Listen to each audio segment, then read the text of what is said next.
Carolina Lobakaki, abonné pour avoir précision dans les détails. Là, je dis bonjour à mon papa Jean-Louis Kabila, nous là dans la procès Georges Souma Ili, pour la procès à relation internationale, pour parler selon analyse, pour développer. Moi, on dit bonjour pour ça. Bonjour Carmel. Vous me sentez? Et Dieu fait grâce, tout va bien. Ok, professeur, par rapport il y a moyen, tant que professeur, pour que ça soit la diplomatie dans mon cas. Et merci beaucoup Carmel. Et en tant que professeur, poser une question un peu compliquée, que je puisse parler sur la diplomatie, état et la diplomatie à Mboka Nabiso Congo. Et je pense que tout est quelque part, tout le monde que notre diplomatie est vraiment par terre, est chaos. Chaos, c'est-à-dire que l'équipe n'a pas mission diplomatique Nabiso. Il y avait un problème d'abord, il y avait des diplomates dans la famille Nabango, ils avaient traversé un moment d'impayement. Oh, sécheresse, c'est qui m'a cassé. Il y a un problème, il y a un loyer, même un loyer, il y a une mission diplomatique. Et crédibilité, il y a un beau cannabis qui n'a pas. Alors, de côté là, dans la période, il y a un gouvernement Matata Pognon. Il a pris des initiatives dans l'équipe Nae, pour réveiller la diplomatie à Mboka.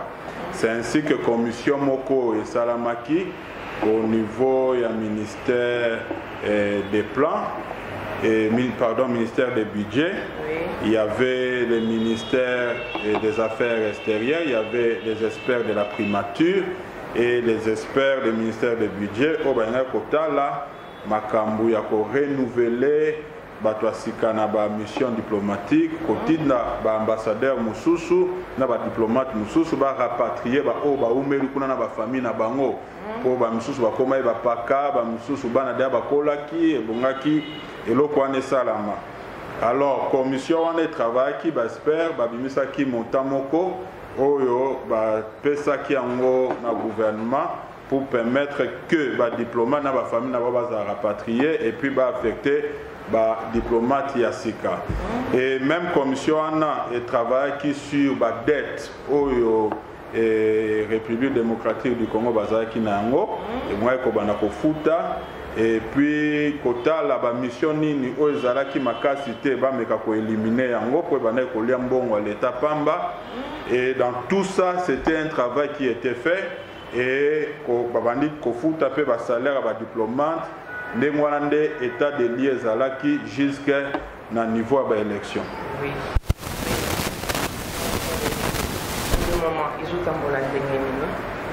Pour le moment, nous voyons la continuité.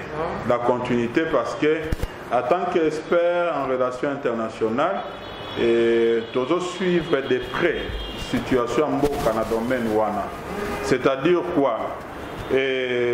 Tomoni que le président, dans le pouvoir, a bandit diplomatie moko au diplomatie agissante.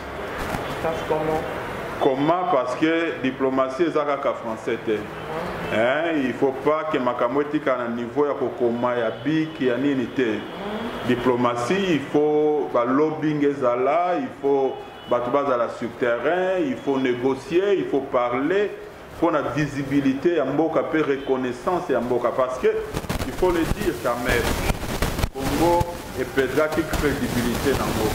Batouanda qu'on considère tout ce qui s'est passé sur le plan extérieur et tout, nous avons une ambassade, nous avons l'ambassade d'Ango. Mais tout est-ce que ces pays existent, ça n'existe pas et tout. C'est ça qui va réalité au Congo maintenant qu'on traverse. Alors, il faut perdre le Rwanda, il faut considérer du sous-Congo comme il faut.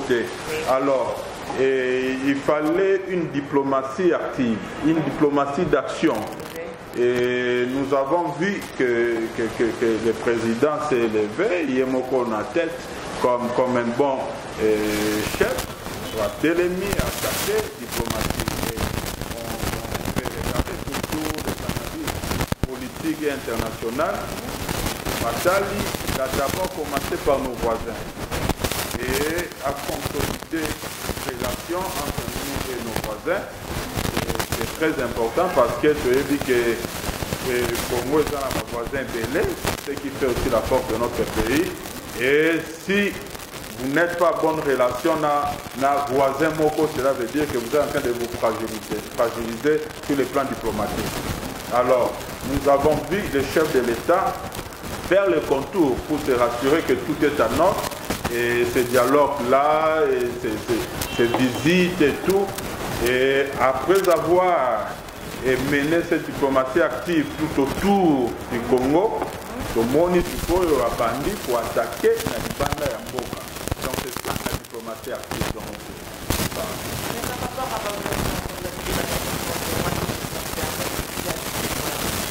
Bon, et vous savez, nous sommes là sur le Banakongo et Tian. Moi, je suis un professeur, j'analyse, je regarde et tout. Bon, tu vas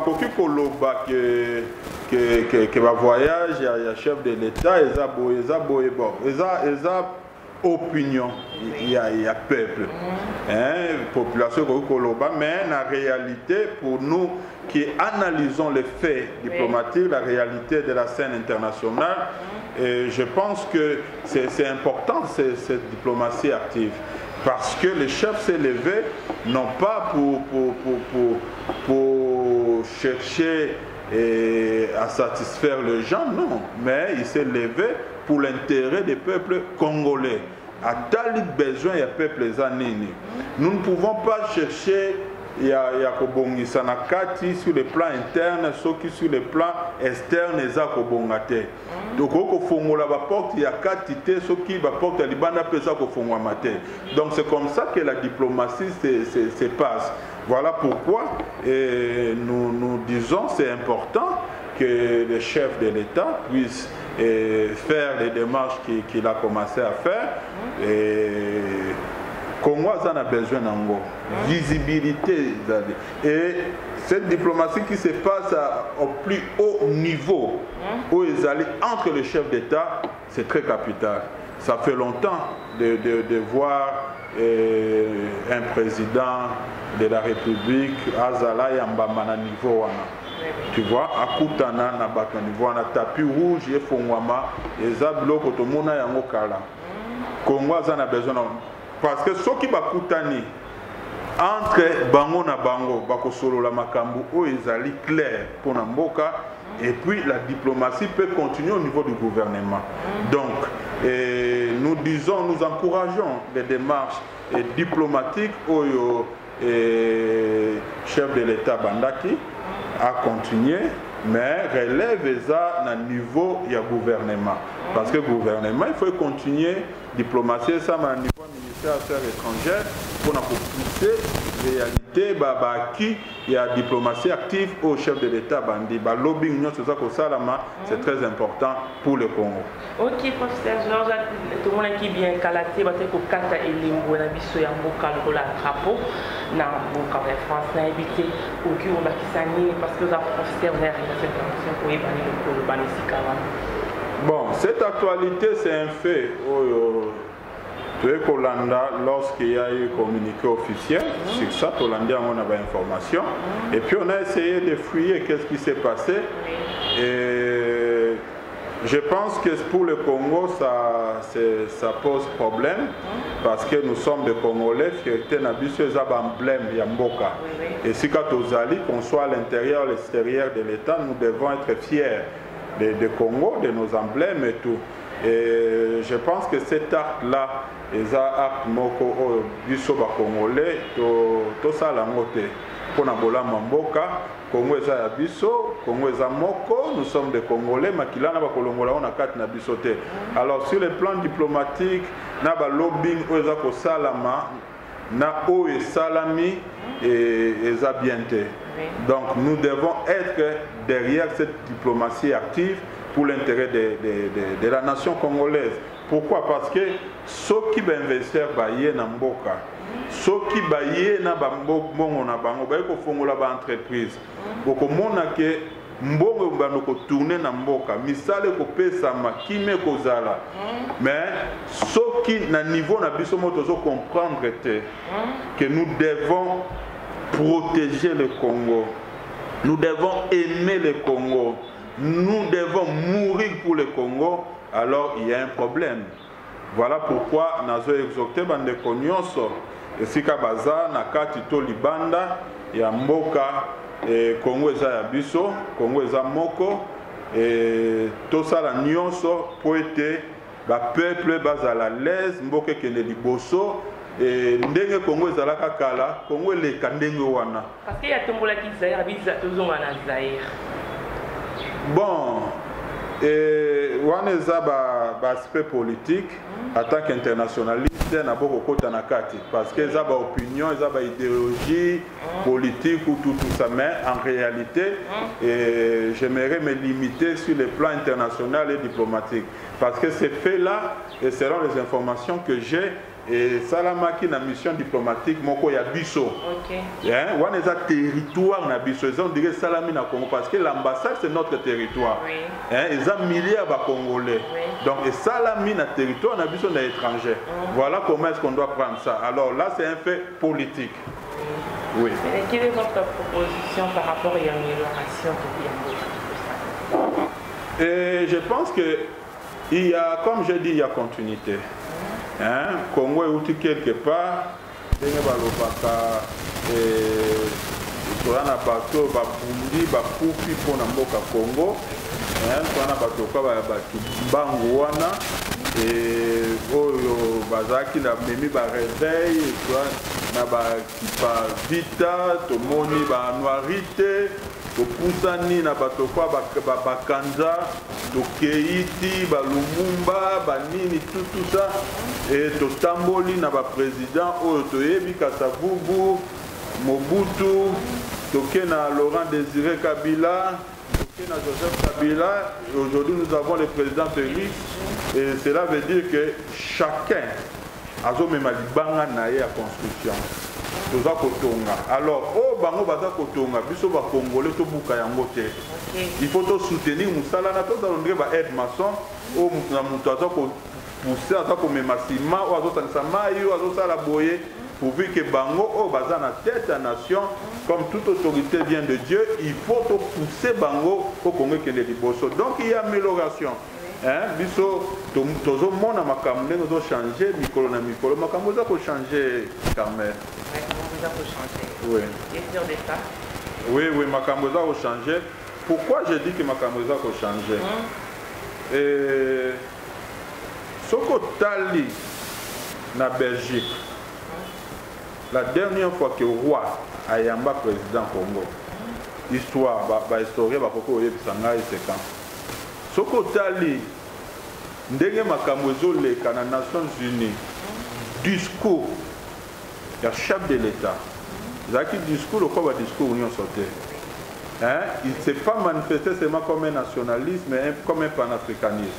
Il a parlé de l'Afrique, non pas seulement du Congo, et idéologie on a leadership ya Congo eza kozonga biso l'Afrique yana forme revolver gâchette eza Congo. Alors, tous les oppositions na biso faut montrer soit la gâchette on est très dangereux. Alors le Congo les éléphants aux côté les j'aime un de mes maîtres et Abanda Koloba et Congo les on dirait muto azaki na libula munene ya modino bakwa kié. Alors bokomi ko bimisa ye amatiti na niveau moko ndenge azomata ndenge pa azokopema na se abanda azaki étouffé mais azakobima azakopema ti mutu ekobima ti nzoto ekobima. Donc Congo respire pour le moment soki kale banda ekorespirer te Congo eza korespirer jusqu'à ce que tout ekozala notre moto abimi libanda bandi mpe kosolola. Donc voilà pourquoi le chef de l'État dit nous avons besoin de tout le monde, nous avons besoin de partenaires et lorsque le Congo va se suffire, ce sont nos amis, nous allons dire merci pour tout ce que vous avez fait pour nous. Ça, c'est le chef de l'État qui l'a dit.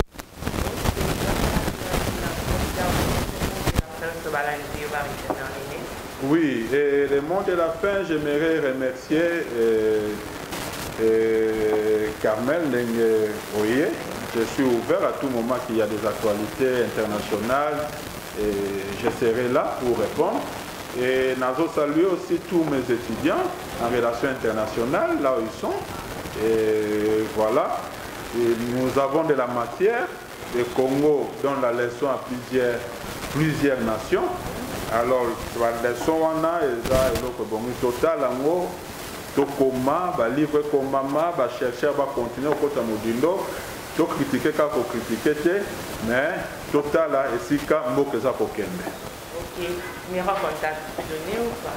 Mon numéro de contact, oui, est 099 ou bien plus 243 99 71 90 307. Voilà, c'est mon numéro. Je réponds plus 243 99 71 90 307. Merci. Merci Carmel.